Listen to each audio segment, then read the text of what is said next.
pour une fois, indignez-vous. Par Narcisse Prince Abodjan. En ce 3 mai, journée internationale de la liberté de la presse, l'heure n'est pas au discours convenu. C'est le moment opportun de regarder en face une réalité malheureuse, de se pencher sur la situation qui interroge, qui interpelle. C'est l'occasion de remuer le couteau dans une plaie qui, chaque jour, s'infecte un peu plus. Journaliste togolais, pour une fois, indigne-toi. Indigne-toi, parce que la presse privée dans notre pays est à genoux. Révolte-toi, car les entreprises de presse privée, faute de moyens, s'étiolent, s'éteignent. Dans l'indifférence générale, la publicité, monopole de quelques privilégiés, continue hélas, d'être accordée aux faciès, selon les liens affinitaires. L'économie médiatique, bien qu'à l'étape embryonnaire, s'effondre déjà, et avec elle, la dignité de la profession. Une presse privée aux abois. Des journaux sont contraints de mettre la clé sous la porte. Ceux qui tiennent encore provisoirement debout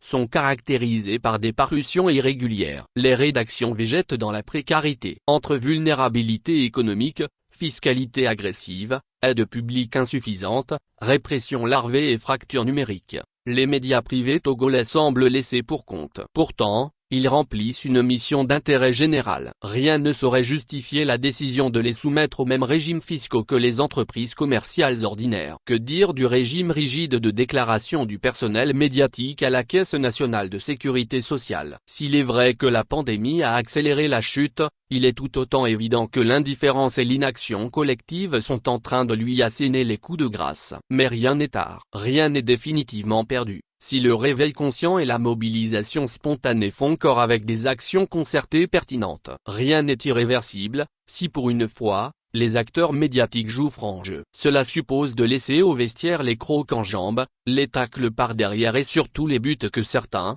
pour quelques pécules, marquent allègrement contre leur camp.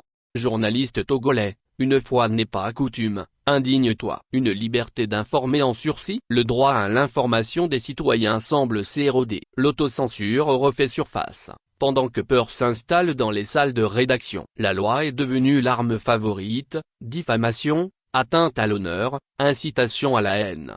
Point. Les prétextes ne manquent guère pour attraire les journalistes par devant les tribunaux, lorsque ceux-ci ne sont pas directement en détention pour raison d'enquête. La pluralité médiatique se meurt, lentement. La peur colle à la peau. Face à cette situation, que faisons-nous? Nous avons délibérément choisi de nous réfugier dans le confort du silence ou alors dans les discours laudateurs pour faire des appels du pied au parrain.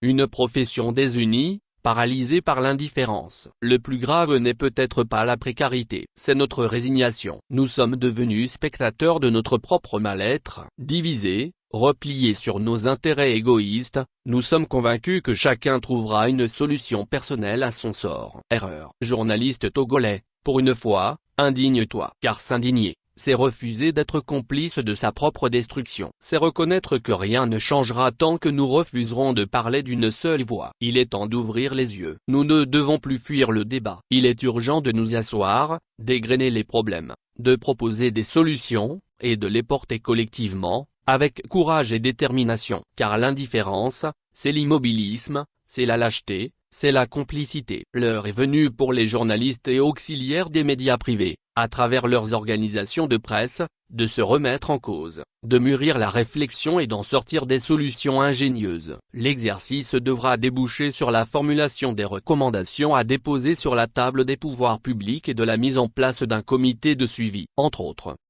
Moins l'exonération fiscale pour les entreprises de presse privée.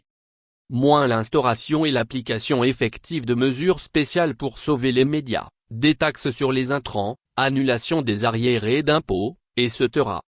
Moins l'adoption d'un statut spécial pour les entreprises de presse au Togo. Moins la création de coopératives de journalistes pour mutualiser les ressources.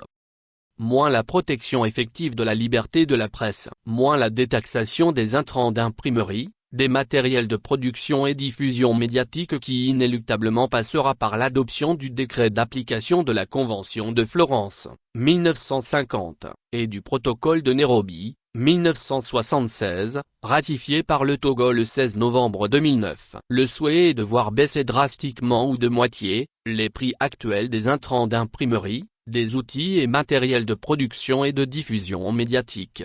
Par ailleurs, l'idée d'une journée presse morte ne serait pas saugrenue pour faire souffler un vent de nouveautés. Ce jour-là, les journaux ne paraîtront pas, les sites web arrêteront de publier les articles et les micros des radios et télévisions se tairont. Cette action commune vise à prendre à témoin l'opinion publique et les autorités sur l'état actuel de la presse privée togolaise. Ce n'est pas sorcier. Pour une fois, indigne-toi, journaliste togolais. Indigne-toi pour toi-même, pour ta rédaction, pour la respectabilité de ta profession, pour les jeunes qui rêvent encore de ce métier, pour le droit des citoyens à une information libre, plurielle et indépendante. Le jeu en vaut la chandelle. Indigne-toi. Je m'abstiens de nous souhaiter une bonne célébration de la Journée internationale de la liberté de presse. Vous devrez savoir pourquoi. Actualité éditoriale feature Pays Société Togo.